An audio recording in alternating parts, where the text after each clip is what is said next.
white boys are under attack! Do I have your attention? My apologies for that if you had your volume up. Hopefully I didn't make all you guys just cringe out of your skin, or myself watching this back later, but welcome back to the channel. I appreciate you guys tuning in. Today is one that I'm going to be doing just for the love of the game. I got people driving by wondering what the hell I'm doing. I'm on break at work right now, so this channel I run out of my spare time, which I don't have a lot of, being a new father and a full-time employed person. But most of my channel, so Mondays, Wednesdays, Fridays are all planned. I have Mondays I focus on like Christianity and specifically church-related topics. Wednesdays I talk about news, and Friday I talk about hello to the people. Fridays I talk about mostly some kind of political topic, and those all kind of blend together, but they are planned, they are deliberate. But this one's going to be my wild card video, which I think I'm going to start making a regular thing.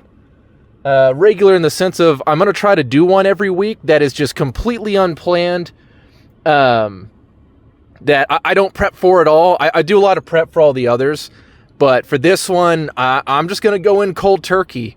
And I'm doing this in honor of my boy, let's just call him Chuck. So I'm going to respect my sources. I'm going to respect my people I've not had a chance to talk about whether or not they would be comfortable with me disclosing their identity. If I know Mr. Chuck as much as I think I do, he's a pretty private individual, so I don't want to out him. But Chuck and I used to work together, I think for the better part of a year. And he ended up having to ditch me for the Eastern Seaboard for some very valid reasons that I won't get into. But we have been texting a little bit back and forth, keeping in contact, and I love it. So Chuck's the kind of guy that, you know, he and I come from, let's just say different backgrounds. But he loves learning about people's ideas and why they think the way that they do.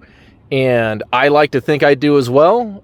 He's probably a lot more patient than I am, though. So, but he is always good at asking questions that really get the conversation going. And he's continued to send me a few of these questions in a couple of videos, and he's asking my thoughts on them. So, Chuck, I hope you don't mind me turning your questions and the things you're sending me into a chance for some content ideas here.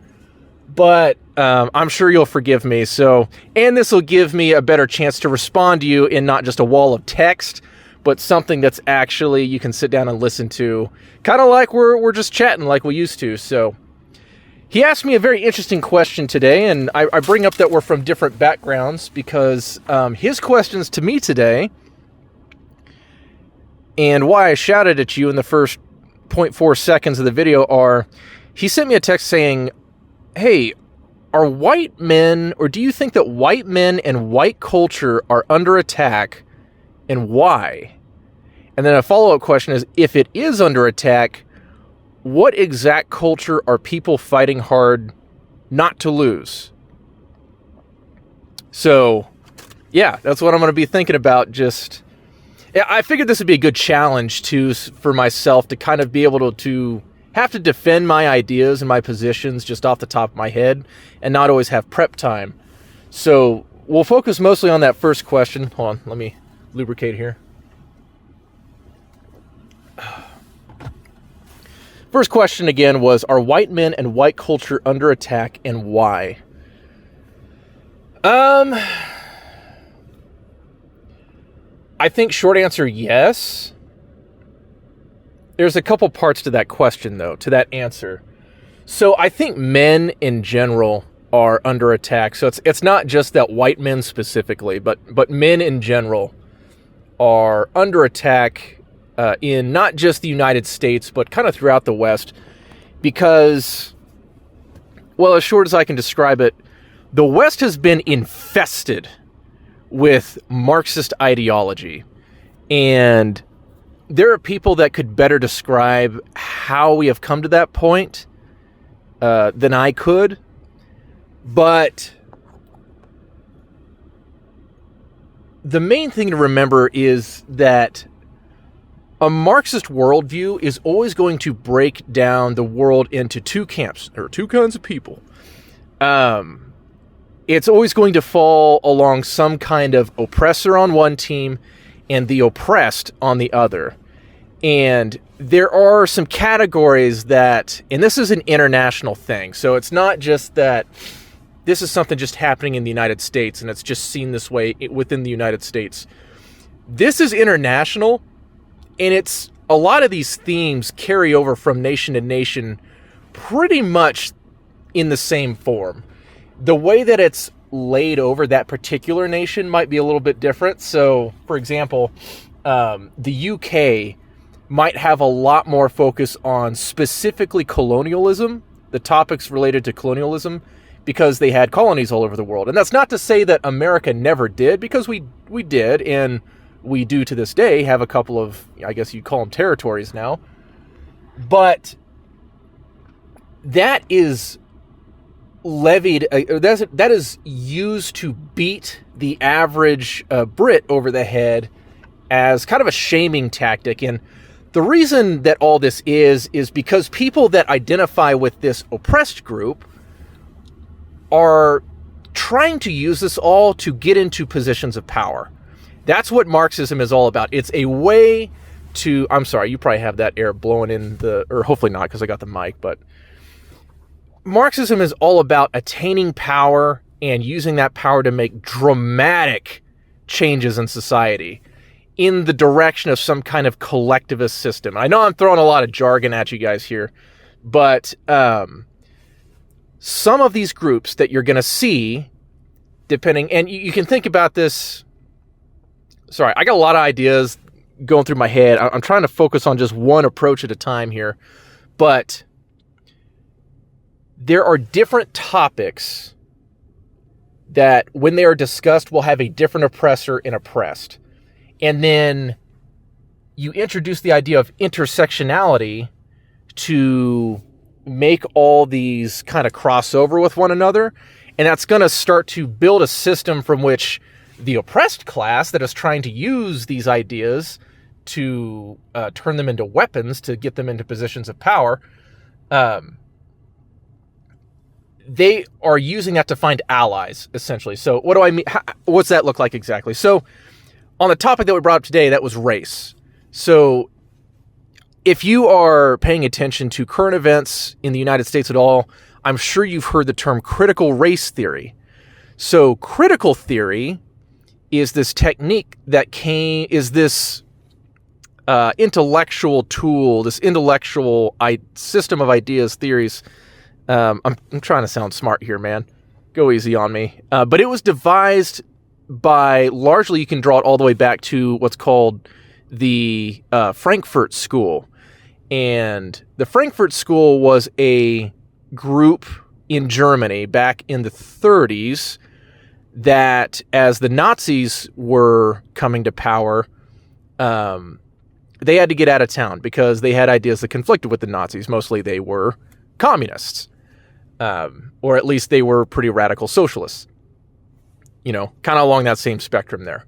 So they left Germany and I believe stayed in Switzerland for a time, for just a couple years.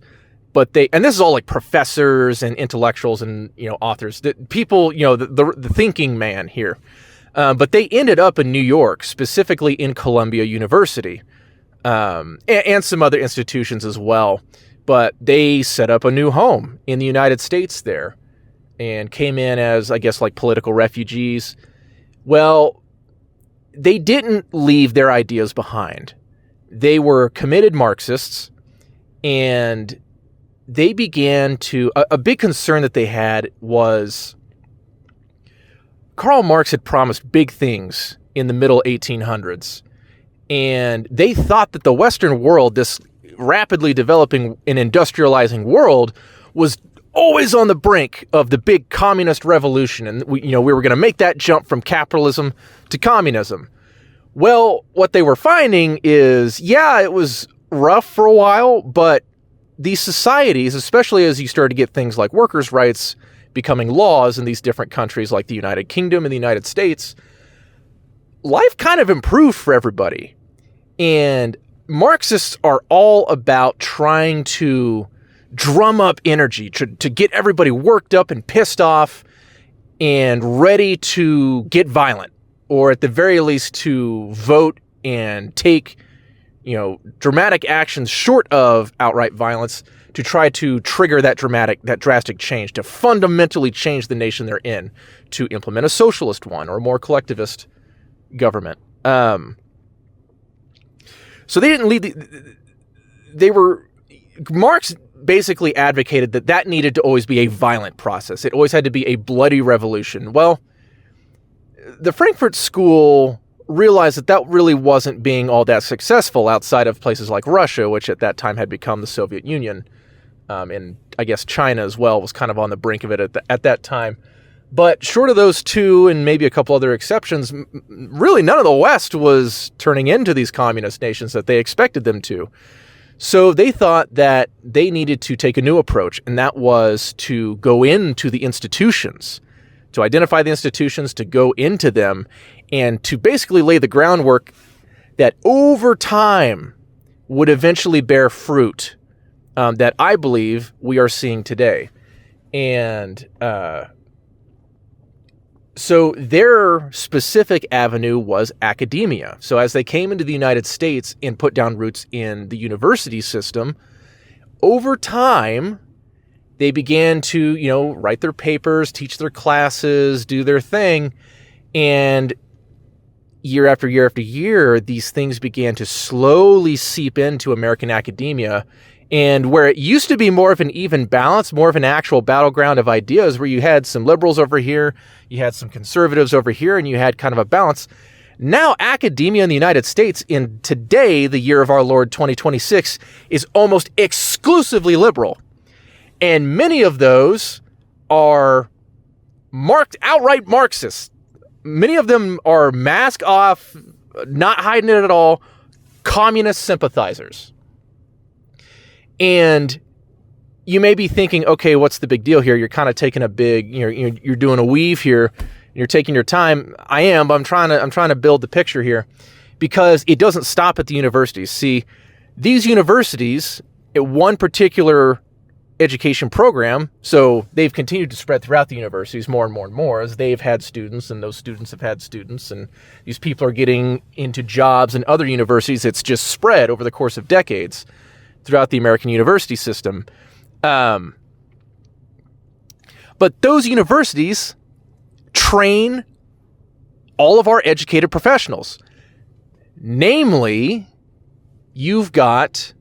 and one of the big things that they came up with was critical theory. And critical theory was basically looking into and criticizing your nation in this kind of oppressor-oppressed framework. And it was meant to be something that you could kind of copy-paste into your chosen issue. For example, race or gender or whatever it is that you care about. You can kind of pick. So you get this system of like this idea. These ideas are being spread. Sorry, I'm kind of going. Trying to pick which direction I want to go with this. So what's some of those oppressor classes? Let's hit there real quick before I go back into the discussing the other institutions that have been affected. So white is an oppressor class, has been deemed an oppressor. And this is not just my opinion. This is, there's a lot of literature of things that these thinkers and professors and academics have written over the years that are considered kind of part of a, like there's like a biblical canon. Well, these things, these papers and articles and books are kind of form a canon all their own in kind of the Marxist and the adjacent type spheres. And I couldn't tell you any off the top of my head. I'm going to recommend right here, you guys go check out James Lindsay and the New Discourses channels on just about any platform. Lindsay, he's a more classical liberal individual that has recently kind of been more in the conservative camp, just kind of by default. But he's extremely concerned with how these ideas have been infesting every part of society in the West and in the United States in particular.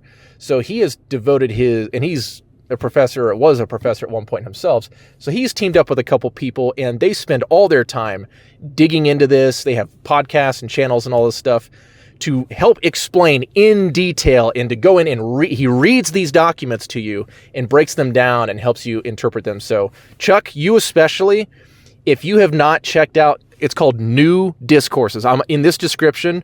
I'm going to put a couple links. So go check that out. I highly recommend. I would either just look them up on YouTube. They have their own website. They have a lot of good stuff on their website too. I also like to listen to kind of more on Spotify these days is how I listen to them, because I can just kind of go about my business. I don't have to worry about it, letting the video run. But anyways, so he explains a lot of this way, way, way better than I can. But so white and then everyone else is the oppressor, is the oppressed class in this particular regard. And then you have men and women, which used to be the simple breakdown. So men were the oppressor class. That's why you got feminists screaming about patriarchy all the time and wanting to crush the patriarchy. And women were the natural oppressed class in that regard. Well, now in the current day where we have this ridiculous idea of 8 bajillion genders, all those just go right into the oppressed class by default. Well, and then you have, sexuality could be another one. So anyone who's straight, you're the oppressor. Anyone who is gay, lesbian, bisexual, transsexual, well, yada, yada, yada, whatever, you're all automatically lumped into the oppressed class. And there's kind of there's a goal here. There's a process here. And a lot of these, I'm not going to get into it today because it's way too, I'm barely scratching the surface here. But it sounds like this kind of all this sounds like this kind of big conspiracy theory. And there may be certain elements of it that kind of get in that way, but there are a lot of organizations and programs and specific individuals that have a very real agenda to push these things. This is why you get people like George Soros and his Open Society Foundation that get involved in local politics and donate to all these campaigns for getting not just national level politicians in office, but state and local level. Especially a big thing he's been a part of recently is getting funding to district attorneys and judges as they get into office, because what has happened, you may hear the term Soros DAs. All of these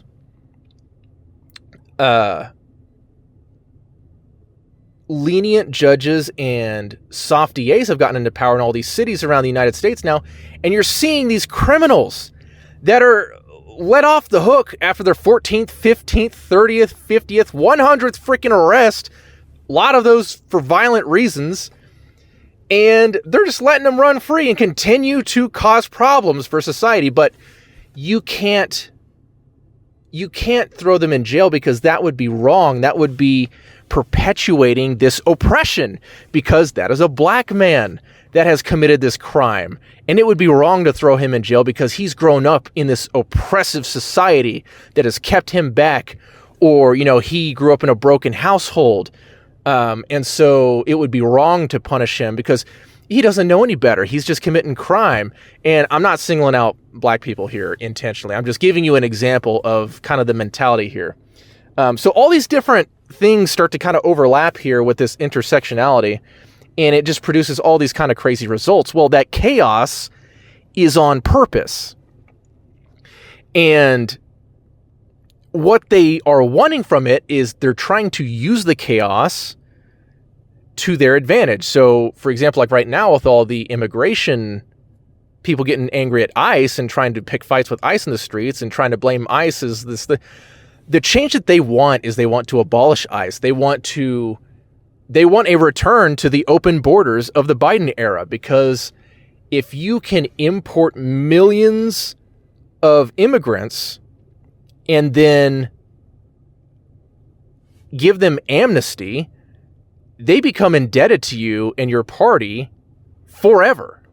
They will always support you because you made their dreams come true. So I've kind of gotten way off the path here. Some of the other, I'll roll back around real quick to the different institutions. So, idea. So the different institutions that are affected. So you got these professors, they train the professionals of the future. Well, that means two big things I want you to think of are lower level teachers. And I don't mean like lesser. I mean like they are K through 12th grade teachers that people are going to gaslight you and tell you that critical theory isn't taught to our kids. It absolutely is, because they form these Marxist training programs in college and they make you do all kinds of stuff like agree and, sign written agreements to teach these curriculums that they give you to your younger kids. And then kids grow up learning about, I was oppressed because I was a person of color. And my friend Johnny, the white Johnny over here, he gets all these benefits because he's a white kid. Even if he's from like the poorest corner of town, they are still taught that these systems exist. And that's not to discredit actual oppression that has happened in the world, but this is not dealing with actual oppression. This is dealing with a political agenda. So do I believe that white men are under attack? Yes, but not necessarily for the reasons that you might expect. I don't necessarily... It is because they're white, but it's not because... It's because there's more at play here. It's a lot more than just, get white people. It's about getting this new political system implemented into our society that we are resisting largely. White culture. So I'm so sorry. I've gone all over the place with this, but hey, that's kind of the point of the video, is just to let me ramble. White culture. So the United States used to be the United Kingdom, or it used to be part of the British Empire. So in that regard, the United States is a product of, I guess you could call, white culture. I don't know that I could really articulate too well off the top of my head what white culture is, or like what elements of it would be. I will try, if I can find a link for this, I will share it, because it's kind of funny. And you're going to see all these themes that I've been rambling about up until this point in some of these links that I share with you.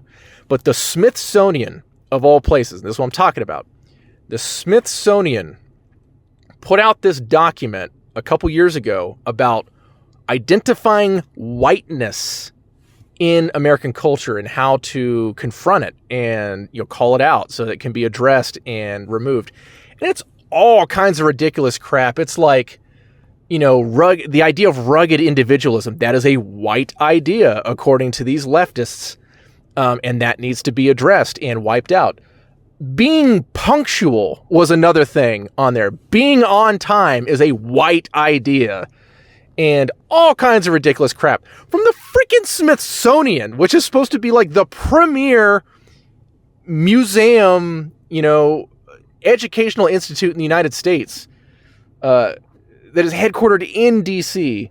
And they're putting out this absolute garbage of trying to pick out and destroy white culture. So that diverse culture, that's another thing. DEI comes directly out of this whole body of ideas. Diversity, equity, and inclusion. So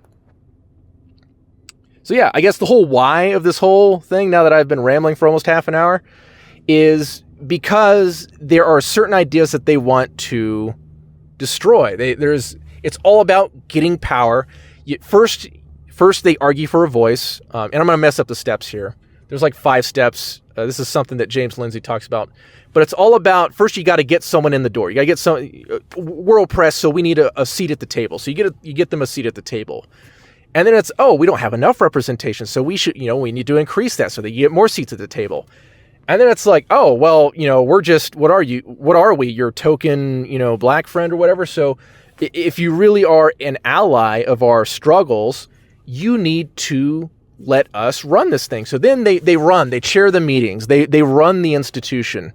And then all of a sudden when they're in control, now it's about, now we need to start passing things that are advantageous to us.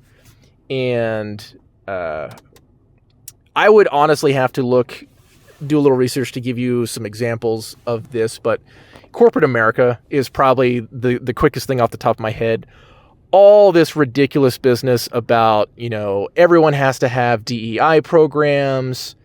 They have to have sustainability. A lot of this comes out of the UN as well. This is part of like the international aspect of it. But it's a big, messy web that you can't have this knee-jerk reaction to, because it's a very serious issue that needs to be addressed and it needs to be resisted. But a lot of it is automatically going to sound very tinfoil hat. But it is a very real thing. And I'm going to get into a lot of these different programs and groups in my Friday videos. As a matter of fact, I'm starting this Friday. So you're going to see this on Tuesday. So Chris, if you would like to see, I'm going to start talking about some different interest groups, I guess you could call them, on Fridays, and kind of discussing who they are, what they want, who's some of their allies that they work with. And over time, as the weeks and months and God willing years on this channel go by, you're going to start to be able to, I'm going to be Charlie Day drawing his little like red thread map here, talking about Pepe Silva. I'm going to be pointing to the commies. So we're going to slowly build this schizophrenic picture together, and I hope it's worthwhile and at least a little entertaining. But yeah, so stay tuned for that. I'm going to get to the second question. I'm sorry, I got to wrap this up and get back to work here. But question number 2 was, if it is under attack, what exact culture are people fighting hard not to lose? I would say, to oversimplify it, traditional American culture. And with this whole idea of white culture, so I'm not one of these people that thinks I obviously would believe it's okay to be white. White guy. But there's a lot of white people that are self-hating these days. I don't think the United States, we can recognize the United States has been predominantly white for all of its history. We're not going to get into pre-1776. That's a conversation for another day. But specifically, the formal organization known as the United States has been predominantly white for the entirety of its existence. It's about to change. It's on the way to changing now. But I don't automatically have this issue with people who are not white. That's not at all, that wouldn't even be Christian of me. So my Christian faith, and that is another thing. Christians are an oppressor class, and everyone else who's non-Christian is automatically in the non-oppressed class, which is freaking ridiculous because they apply this everywhere in the world.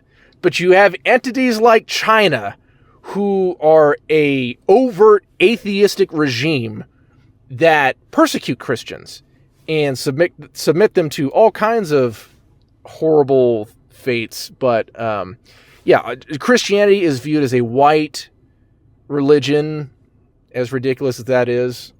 But it is that's another angle. So the religion angle. But anyway, sorry. So what exactly are we fighting to preserve? I'm not fighting to preserve a white culture. I'm fighting to preserve... Strong word, I guess. I made this channel because I want to promote and argue and try to defend American culture. And people of all racial backgrounds can be a part of that. I hope that we can come to a point where we don't really care. First of all, that it's okay. I think there is hostility towards white people right now, and not necessarily everywhere. So when I'm saying that, I'm not like, obviously here in the middle of Kansas, like I don't really have that much of an issue. I'm sure if I went to certain parts of town, I'd probably be a little less welcome. But in general, I don't really have that issue. But if you're in Minneapolis today, it might be a different story for you. But the things that I care about in American culture, I love that we're a republic. I disagree with democracy. I want a republic. And the quick difference there is we have a constitution where we have certain rights that no matter the number of people that vote for, unless it's the absolute almost complete majority, and even then it has to go through a specific process, there are certain rights that cannot be removed. So things like freedom of speech, freedom to worship, all those things. I think we have a political system that is good at its core. I think, unfortunately, it's been kind of warped into this kind of mutant entity of itself, version of itself. I think a generally dominant, well, let's say at least Christian dominant society, if not an overt Christian nation. And I know those definitions are going to be different depending on who you ask, so I'm not going to get too much into that. But a general positive orientation towards Christianity and trying to generally shape the culture of the country around those values. And that's not to say that everyone needs to be a Christian. I think you can be a Christian nation without everyone being a Christian. I want you to have... I don't believe in enforcing... in making Christians by use of the sword. And I think most Christians would agree, and I think most Christians through most of history would agree. Are there exceptions? Sure. But that's... if you really are a Christian, forcing someone at gunpoint or at sword point is kind of against the point. So, but I do want a society that is built on and ruled largely by Christian morality and ethics. And I like that we have a representative government. I like that we prioritize freedom. And I think we need to emphasize a little bit more on the responsibility side. I think we are seeing too much freedom today. And I don't mean that I want a, brutal crackdown on freedoms, especially the ones that we have enshrined in the Bill of Rights and everything. But I think we have a lot of degenerate things that are happening right now that need to be reined in. I don't necessarily think it's good that we have as much, people taking their clothes off on the internet as we do. I think that's something that can be reined in. But I've rambled far too long. I need to wrap this up. It's been over a half hour. So, Chuck, I appreciate your questions. I know you've sent me a couple other things. I'm going to try to react to those in the future. I'm probably going to only do one of these a week. But thank you guys to anyone who has stuck with me through my old man rant as I've just kind of gone through the woods here on my own little trail. I hope I gave you some kind of coherent answers. I hope that if nothing else, I gave you some things to think about, some things to look into. Anything I mentioned, I'm going to try to put some goodies in the description for you guys to check out on your own, especially my recommendation of the new courses crew. And I'm going to try to put that Smithsonian page in there as well if I can find it. I don't know if they took it down or not. I think it's somewhere in the internet. We'll find it. But God bless you guys. May the Lord bless you, and we'll catch you next time. Thanks for letting me have some fun.